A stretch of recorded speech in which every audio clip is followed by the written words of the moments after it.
Hello guys, स्वागत है आपका आपके अपने channel art skills and knowledge में। तो जैसा कि आप लोगों को पहले से मालूम है कि यहाँ एक जनरल अवेयरनेस और करंट अफेयर्स की सीरीज चल रही है रेलवे एनटीपीसी एग्जाम्स के लिए। तो उसका मैं आज आपके साथ थर्ड वीडियो शेयर करने जा रही हूँ। इससे पहले मैंने आपके साथ पार्ट 1 और पार्ट 2 शेयर किए हैं। यदि आपने वो नहीं देखे हैं तो अभी आज इस वीडियो के डिस्क्रिप्शन बॉक्स में मैं उनकी लिंक सेंड करूंगी, तो आप वहां से उन्हें देख सकते हैं। तो गाइज, यदि आपने अभी चैनल को सब्सक्राइब नहीं किया है तो प्लीज़ मेरे चैनल को सब्सक्राइब करें, और यदि आप नोटिफिकेशन पाना चाहते हो तो बेल आइकन पर जरूर क्लिक करें। तो चलते हैं हमारे क्वेश्चंस की तरफ।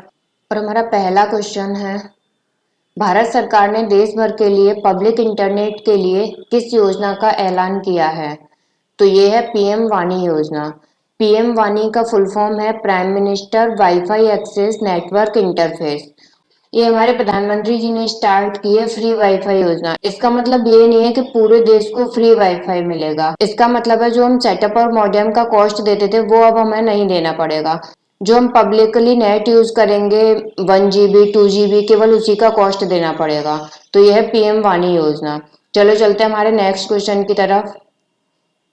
और हमारा सेकंड क्वेश्चन है, टीम इंडिया के किस क्रिकेटर ने सभी फॉर्मेट से संन्यास लेने की घोषणा कर दी है? तो ये है पार्थिव पटेल। हाल ही में भारतीय क्रिकेटर पार्थिव पटेल ने क्रिकेट से संन्यास की घोषणा की। उन्होंने वर्ष 2002 में अपने अंतर्राष्ट्रीय क्रिकेट करियर की शुरुआत की थी। पार्थिव पटेल मेनली विकेट कीपर और बैट्समैन की भूमिका निभाते थे इंडिया की टीम में। चलो चलते हैं हमारे नेक्स्ट क्वेश्चन की तरफ। और हमारा थर्ड क्वेश्चन है, ब्रिटेन के साप्ताहिक अखबार ईस्टर्न आई द्वारा प्रकाशित विश्व में 50 एशियाई हस्तियों की सूची में किस अभिनेता को शीर्ष स्थान प्राप्त हुआ है? तो यह स्थान मिला है सोनू सूद को। रील से निकलकर रियल हीरो बने सोनू सूद को 2020 के लिए नंबर 1 एशियाई हस्ती के रूप में चुना गया है। इन्होंने कोरोना वायरस महामारी के बीच देश के जरूरतमंदों की काफी मदद की, और इसी दरियादिली के चलते सोनू सूद ने ग्लोबल एशियन की लिस्ट में जगह बनाई है। यह सोनू सूद विश्व में 50 एशियाई हस्तियों की सूची में टॉप पर स्थान प्राप्त किया है इनने। चलिए चलते हैं हमारे नेक्स्ट क्वेश्चन की तरफ। और हमारा फोर्थ क्वेश्चन है, वरिष्ठ साहित्यकार एवं कवि का 72 वर्ष की उम्र में निधन हो गया, उनका नाम क्या था? तो इनका नाम था मंगलेश डबराल।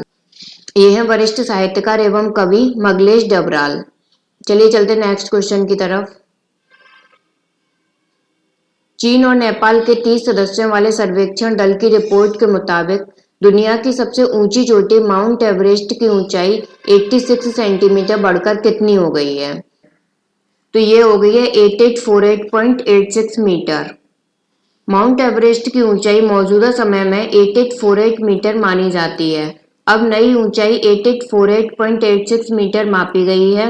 ऐसे में विश्व की सबसे ऊंची चोटी की ऊंचाई और बढ़ गई है। और हमेशा पहाड़ों की ऊंचाई समुद्र तल से मापी जाती है।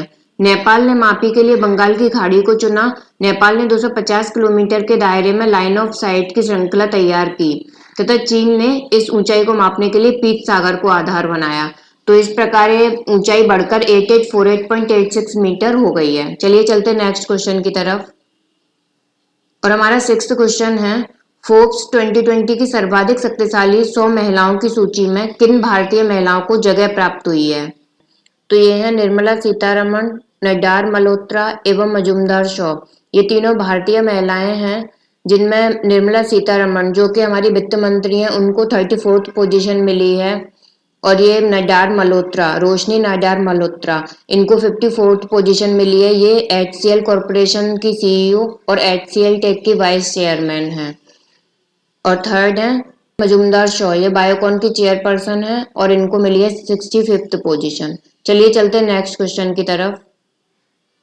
और हमारा सेवंथ क्वेश्चन है, भारतीय मूल के किस व्यक्ति को डब्ल्यूएचओ फाउंडेशन का नया सीईओ नियुक्त किया गया है?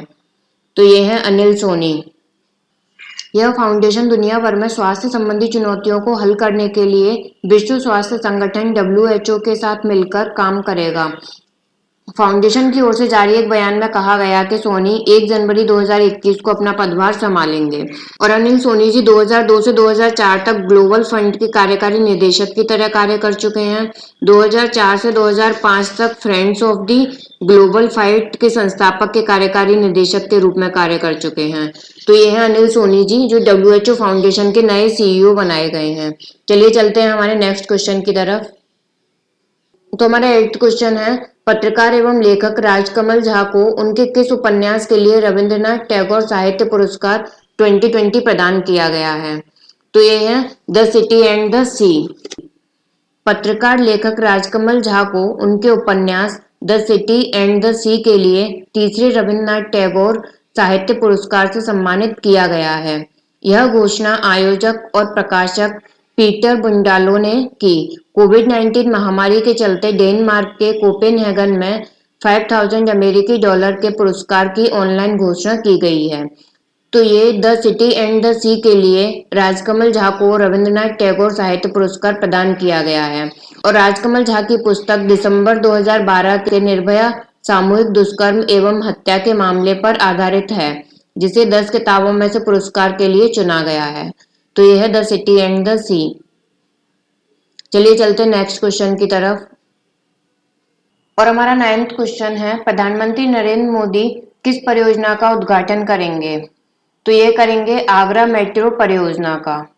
तो 5 सालों में पूरी होने वाली इस परियोजना से आगरा में करीब 29 किलोमीटर के दायरे में मेट्रो रेल सेवा शुरू की जाएगी। तो प्रधानमंत्री नरेंद्र मोदी जी आगरा मेट्रो परियोजना का उद्घाटन करने जा रहे हैं। चलिए चलते हैं हमारे नेक्स्ट क्वेश्चन की तरफ। और हमारा 10th क्वेश्चन है, 7 दिसंबर को किस दिवस के रूप में मनाया जाता है? तो ये मनाया जाता है नागरिक उड्डयन दिवस। इस दिवस का मुख्य उद्देश्य वायु परिवहन की सुरक्षा और दक्षता को बढ़ावा देने और हवाई परिवहन में अंतर्राष्ट्रीय नागर विमानन संगठन की भूमिका के बारे में जागरूकता पैदा करना है। तो ये सिविल एविएशन डे कब मनाया जाता है? 7 दिसंबर को। चलिए चलते हैं हमारे नेक्स्ट क्वेश्चन की तरफ। और हमारा 11th क्वेश्चन है, किस भारतीय बैंक ने ग्राहकों के लिए एक नया मोबाइल बैंकिंग एप्लीकेशन लॉन्च किया है, जिसका नाम है आई मोबाइल पे? तो ये किया है आईसीआईसीआई बैंक ने। यह ऐप किसी भी बैंक के ग्राहकों को भुगतान और बैंकिंग सेवाएं प्रदान कर सकता है। इस ऐप के माध्यम से ग्राहक किसी भी UPI unified payment interface ID या व्यापारियों को भुगतान कर सकते हैं। इस ऐप के जरिए बिल का भुगतान कर सकते हैं और ऑनलाइन रिचार्ज भी कर सकते हैं। यह ऐप उपयोगकर्ताओं को ऋण, क्रेडिट कार्ड, गिफ्ट कार्ड, यात्रा कार्ड जैसी बैंकिंग सेवाओं का उपयोग करने में सक्षम बनाती है। तो ये आई मोबाइल पे आईसीआईसीआई बैंक ने लॉन्च किया है। चलिए चलते हैं हमारे नेक्स्ट क्वेश्चन की तरफ। और हमारा 12th क्वेश्चन है, हम्पी रथ एक यूनेस्को विश्व धरोहर स्थल है जो किस राज्य में स्थित है? स्थित है कर्नाटक में। यह रथ भारत के 3 प्रसिद्ध पत्थर रथों में से एक है, जबकि अन्य 2 कोणार्क ओडिशा और महाबलीपुरम तमिलनाडु में हैं। तो ये है हम्पी रथ एक यूनेस्को विश्व धरोहर, जो कर्नाटक में स्थित है। चलिए गाइस चलते हैं हमारे नेक्स्ट क्वेश्चन की तरफ। और हमारा 13th क्वेश्चन है, संयुक्त राष्ट्र सतत विकास समाधान नेटवर्क का मुख्यालय कहाँ है? तो ये है न्यूयॉर्क में। संयुक्त राष्ट्र सतत विकास समाधान नेटवर्क संयुक्त राष्ट्र के तहत काम करता है। इसका मुख्यालय न्यूयॉर्क में है। संयुक्त राष्ट्र, एसडीएसएन और Institute for European Environmental Policy IEEP ने यूरोप सस्टेनेबल डेवलपमेंट रिपोर्ट 2020 प्रकाशित की। तो संयुक्त राष्ट्र सतत विकास समाधान नेटवर्क का मुख्यालय कहाँ पर स्थित है? न्यूयॉर्क में। चलिए फ्रेंड्स चलते हैं नेक्स्ट क्वेश्चन की तरफ। तो दोस्तों हमारा 14th क्वेश्चन है, निम्न में से कौन सा देश चांद पर अपना राष्ट्रीय झंडा फहराने वाला दुनिया का दूसरा देश बन गया है? तो ये है चीन। चीन चांद पर अपना राष्ट्रीय झंडा फहराने वाला दुनिया का दूसरा देश बन गया है। इससे पहले यह उपलब्धि केवल संयुक्त राज्य अमेरिका द्वारा साल 1969 में अपोलो मिशन के दौरान चंद्रमा पर अपना झंडा लगाने के बाद हासिल की गई थी। और चीन ने चेंजेस मिशन के दौरान ऐतिहासिक उपलब्धि हासिल की, जिसे मिट्टी और चट्टान के नमूने एकत्र करने के लिए चांद पर भेजा गया था। तो दोस्तों कौन सा देश चांद पर अपना राष्ट्रीय झंडा फहराने वाला दूसरा देश बन गया है? चीन। चलिए चलते हैं हमारे नेक्स्ट क्वेश्चन की तरफ। और हमारा 15th क्वेश्चन है, भारत के किस राज्य में देश का पहला टायर पार्क स्थापित किया जाएगा? तो ये किया जाएगा पश्चिम बंगाल में। पश्चिम बंगाल में भारत का पहला टायर पार्क बनेगा। यहाँ बेकार हो चुके टायरों और उसके खराब हिस्सों से बनी कलाकृतियों की प्रदर्शनी लगाई जाएगी और यहाँ एक छोटा कैफे भी होगा और जहाँ लोग बैठकर आराम कर सकते हैं और टायर से बनी कलाकृतियों को देखकर आनंद उठा सकते हैं। तो ये टायर पार्क बनाया जा रहा है पश्चिम बंगाल में। पश्चिम बंगाल परिवहन निगम इस पार्क को जल्द शुरू करेगा और इसके अनुसार बस डिपो में इस्तेमाल किए गए टायरों पर दोबारा काम किया जाएगा और उन्हें रंग बिरंगे आकार में बदला जाएगा। थैंक यू गाइस मेरे वीडियो को ध्यान से सुनने के लिए। और यदि आप कोई स्पेसिफिक टॉपिक पर वीडियो चाहते हैं तो मुझे कमेंट बॉक्स में ज़रूर बताएं। यदि आप इन क्वेश्चंस को सेव करना चाहते हैं तो मैंने इस वीडियो का पीडीएफ डिस्क्रिप्शन बॉक्स में डाल दिया है, आप वहां से डाउनलोड कर सकते हैं। और यदि आप मेरे वीडियो के पार्ट 1 और पार्ट 2 देखना चाहते हैं तो उनका भी लिंक मैंने डिस्क्रिप्शन बॉक्स में डाला हुआ है, आप वहां से देख सकते हैं। So guys thank you.